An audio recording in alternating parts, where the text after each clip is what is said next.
وغیرہ وغیرہ کو انگلش میں ایٹسیٹرا کہتے ہیں۔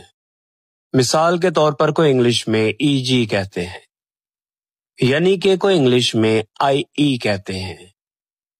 بہت سارے کو انگلش میں ملٹی کہتے ہیں، ملٹی۔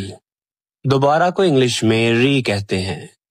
آدھے کو انگلش میں سیمی کہتے ہیں، سیمی۔ بمقابلے کو انگلش میں ورسز کہتے ہیں۔ آمنے سامنے کو انگلش میں ویزا وی کہتے ہیں۔ پہلی نظر میں کو انگلش میں پرائما فیشا کہتے ہیں۔ بڑھاپے کو انگلش میں اینوڈامینائے کہتے ہیں۔ موجودہ صورتحال کو انگلش میں سٹیٹس کواو کہتے ہیں۔ بذات خود کو انگلش میں پر سے کہتے ہیں۔ مادر علمی کو انگلش میں آلما ماٹر کہتے ہیں۔ تعلیمی خاکے کو انگلش میں سی وی کریکولم ویٹائے کہتے ہیں۔ میری غلطی ہے کہ انگلش کیا ہوتی ہے یہ آپ بتائیں۔